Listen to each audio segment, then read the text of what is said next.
Good afternoon, my beautiful babes and babettes. I am your resident active advocate, and today I would like to talk to you about Lilo and Stitch and disability. This is going to be an interesting one, pardon me while I scratch my nose, because it's all about mental health. There's no physical disability depicted in this movie. So this is all going to be MH stuff. I'm not overly well versed in this. There are definitely people who would know more than me, but in the analysis of which I am capable of giving, I'm going to do my best to be as well rounded as I can be. And we're going to be touching on both sisters, not just one or the other. So in this story, you have two sisters, Nani the elder and Lilo the younger, and they lost their parents at a very early age. Nani is now responsible for taking care of Lilo, and they are followed around by child services who threaten several times to take Lilo away if Nani cannot, come up to their expectation of what a good home should be for a young and vulnerable child. Excuse me. I swear I have allergies. Um, I am not going to badmouth child services in this video because their whole responsibility is to make sure that children have safe and good homes in which to be raised. And every child, I think, deserves that. They all deserve to be able to grow up in safety, if not in happiness. It would be ideal, obviously, for them to have both, of course. But in this movie, when it comes to the relationship between the two sisters, it's extraordinarily strong, but also extraordinarily nuanced. Lilo, I'm going to start with her. Lilo is a bit of an oddball. She's a social outcast, and she's still very, very young. We don't know exactly how old she is. I'd be willing to wager anywhere between 6 and 9, probably more towards the younger end of that. But she has all these strange, well, you might call them strange compulsions that you see even at the very start of the movie. There is a fish underwater, well, of course it's a fish, whom Lilo believes controls the weather. And Lilo, every single week, brings this fish a sandwich, to feed it, to make it happy, basically to pacify it. And at the beginning of the movie, she has to run off to the store to buy peanut butter because all they had in their fridge was tuna, and you can't feed tuna to a fish. It's basically cannibalism, right? So that's the argument she makes to Nani. But the reason why Lilo feels compelled to feed this fish in order for it to control the weather is because their parents died in a car accident in the rain. So, from a very early age and in a very early stage in the story, you see that Lilo is suffering from maybe even some form of post-traumatic stress disorder, PTSD. You hear that term thrown around a lot, but it has to do with literally what it describes. Post-traumatic, so after a traumatic event, stress disorder. The stress that you would feel due to a traumatic event. And I think that quite a lot of people suffer, at least in some way, to some degree, from PTSD if they have had any degree of trauma in their past life. You can reflect back on a situation that makes you feel uncomfortable, yes, but PTSD goes deeper than that. It goes further than that. It can lead to chronic anxiety about the same thing happening again. It can lead to distance from other people because subconsciously you don't want them to get hurt by whatever this situation was. And or if you have suffered abuse, and content warning here, just a little bit, but if you have suffered abuse, for example, due to PTSD, you may have a hard time trusting other people. That is not this movie's conceit, though. Lilo would be said to characterize the traits of PTSD in that her compulsion is to feed this fish so that it doesn't cause more storms to kill more people. That's how she would consciously rationalize it if she were old enough to do so, I think. Another way in which this manifests with her is that she's not really able to connect to other people. That I think has to do a lot with the fact that she has broken relationships in her life. You know, her parents are not there. Those are two broken relationships right there. So the, again, subconscious idea may be, as I said, I don't want to get close to other people because I could make them suffer or they could make me suffer. Because, not that I blame my parents for dying, but look what happened. My parents are dead. Now I am, I'm an orphan. I could very easily, if my sister can't hack it, be a ward of the state or be given to another family or any number of other options that could happen when child services get involved. So Lilo's disabilities reside mainly in her emotional and social conceptions of the world and the ways in which she acts because of those conceptions.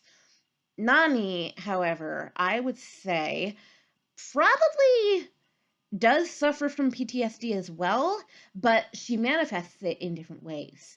She can be very aggressive towards her sister, but only because she wants Lilo to smarten up and behave herself, which Lilo has a hard time doing because she doesn't fit in socially.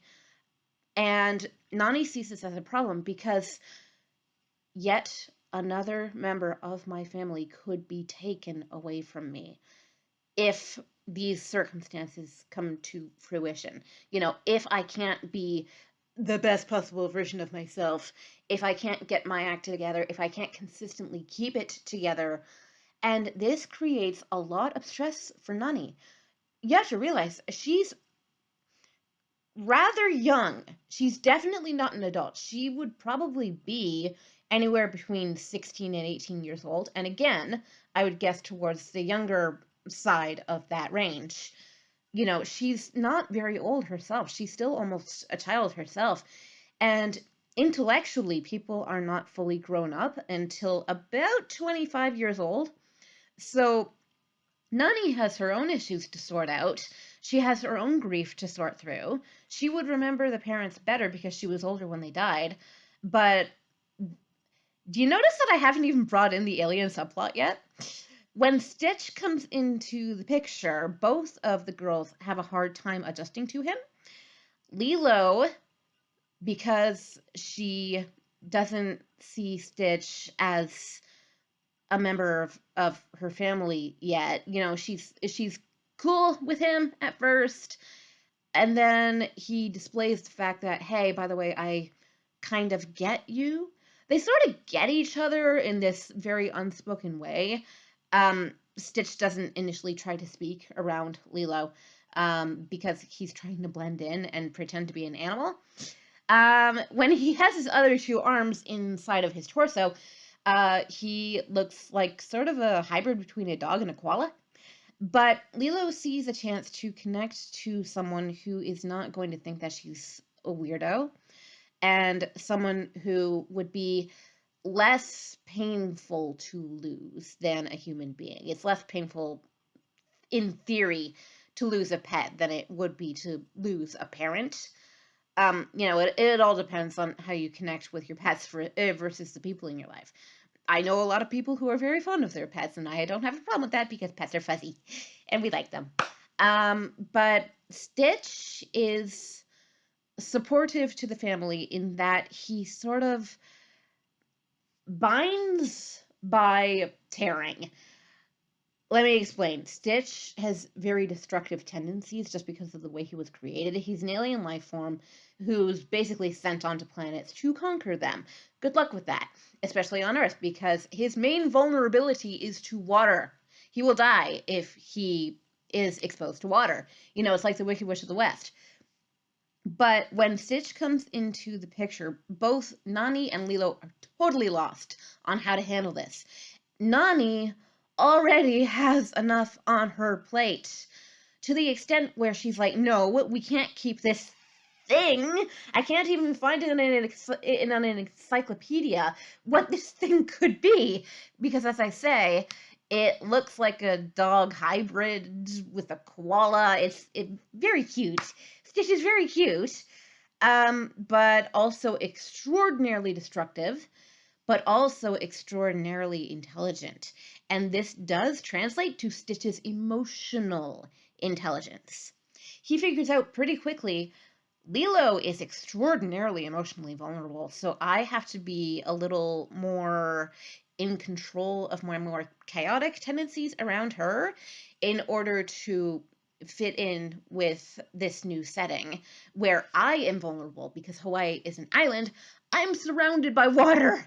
They could take me to the beach and throw me in the water. They don't know that I'm vulnerable to water, but I am. So any little slip and he could be dead quite easily. But Stitch also has the capacity for what we would call human feeling. And he wants Lilo to be happy once they get to know each other. And unfortunately, due to Stitch's nature in the way he was created, he is a very chaotic force. And a lot of what happens with him actually brings the family unit of two to, closer to it being torn apart.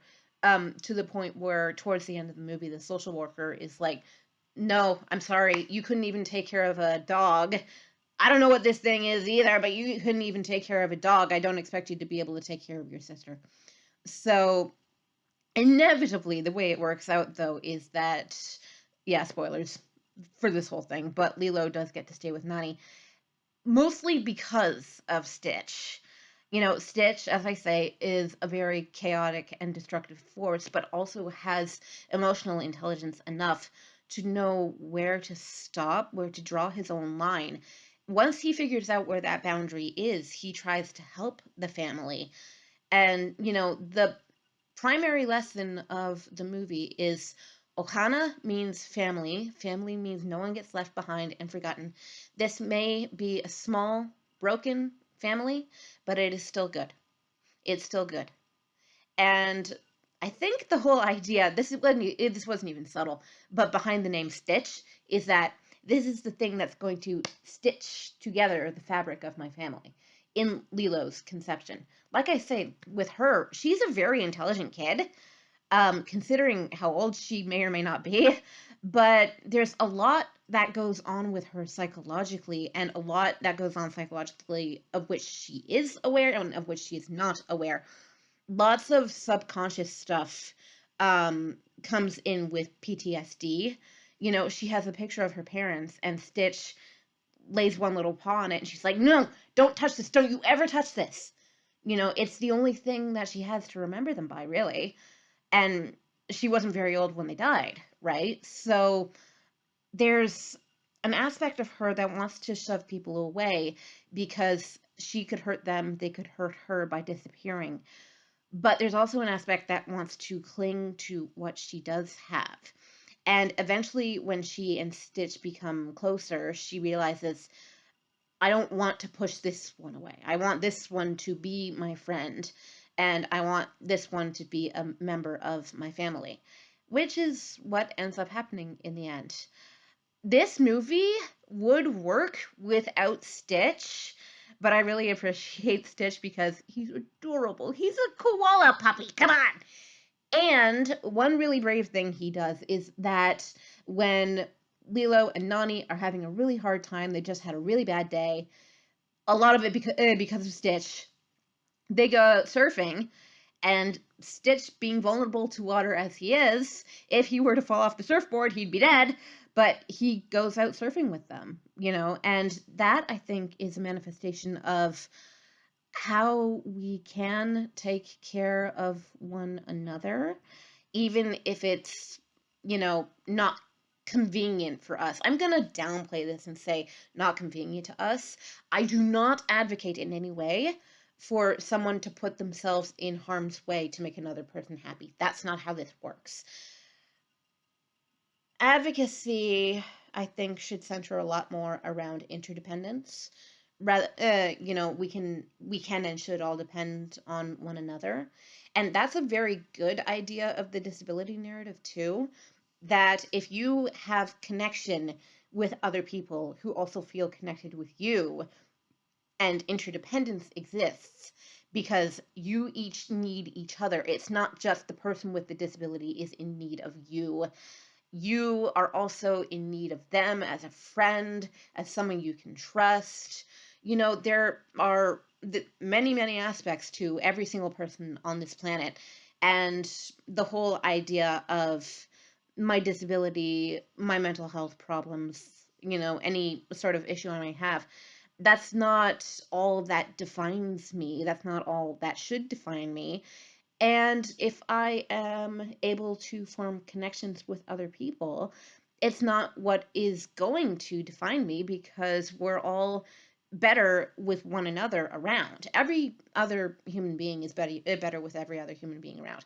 We're a social species. We require the existence of other people literally to survive in life. No matter how much of an introvert or a quote loner you are still a social creature. So, another one of the major messages of this movie is don't shut other people out because other people are ready, willing, able, and, loving. And the only way you can figure out who's on your side is to go out and see who's on my side. You can't. No man is an island. That whole idea. And Lilo is a very lonely little girl until she realizes that, hey, there are certain things in my life that aren't going to harm me. Just because my parents died doesn't mean that people or other living things in total are off limits to me. And that, I think, would also, in the future, if were the story to continue, that would help her make friends with people and, well, entities other than Stitch and Nani and Nani's boyfriend David. So that is Lilo and Stitch. I really enjoy this movie. Check out the song Hawaiian Roller Coaster if you haven't heard it in a while because I love that song. And that's my video for today. I take weekends off, so I will be back on Monday. Not sure what movie we're doing, but I actually went back through the list and realized, hey, I have missed all of Disney and Pixar up to this point. So I didn't do A Bug's Life. I didn't do Toy Stories, multiple. But I need to review the list and see what we have going on because there could be other stuff that I have left out inadvertently just because every list I look at is different for the Disney chronology and I hate it. All right, so that's my little rant for the day, and I will see y'all on Monday. Have a lovely weekend. Mwah!